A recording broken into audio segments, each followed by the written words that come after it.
second, and I want to thank all those, the witnesses for their testimony today. We appreciate your time and effort in sharing your stories of courage, especially to the students who are here today. You guys are remarkable. This issue is really personal to me. I'm a single working mom like Ms. Gentles, and COVID-19 really hurt my kids. Virtual school really decimated our household with regards to learning. So I have a few questions today. Mr. Carver, I'll start with you.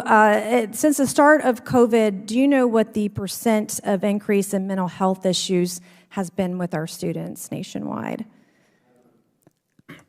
I'm not aware of specific numbers, but I know that mental health issues are a problem across the board. About 37% of students admitted that they had an increase in mental health issues.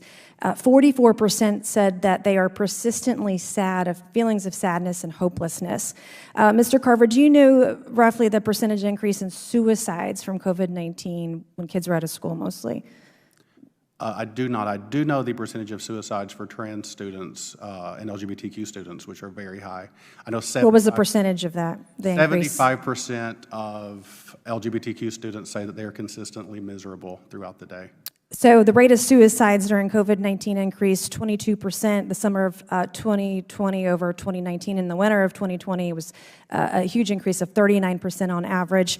Do you know the percent increase in online bullying during COVID-19? Not off the With our 70%. That was a 70% increase, which coincides with the rate of suicide, as you mentioned earlier.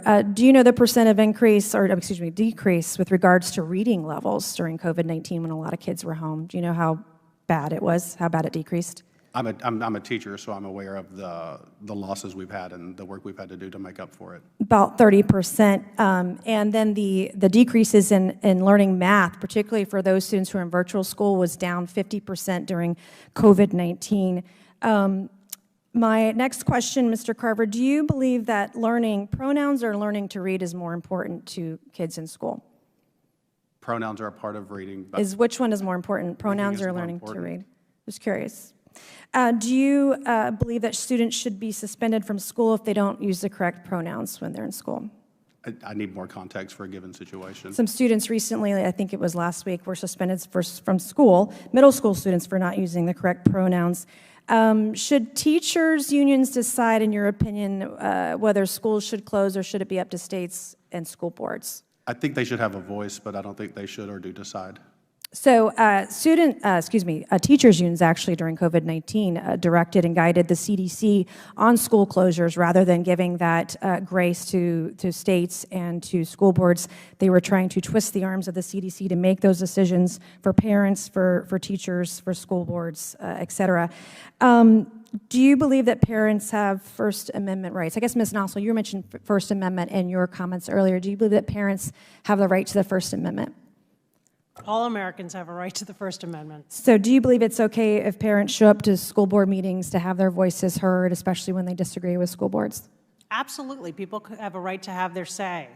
You know, if they're making threats, if they're harassing people, that's something different. But expressing your opinion vociferously, absolutely. I wholeheartedly agree. I was reading a story, it was last year, where a parent showed up at a Loudoun County school board meeting because his daughter was sexually assaulted at school, and that father was arrested. I tell this story often. When I was 16, I was raped by a classmate of mine in high school, and when I was 17, shortly thereafter, I dropped out of school because oftentimes women who are raped are victimized and re-victimized when they come forward. In this case, it was a parent, and we want to make sure that we protect the rights of all parents to have a say in kids' schools. So I want to thank you all for your time this afternoon, and I yield back. Thank you. The gentlelady yields back.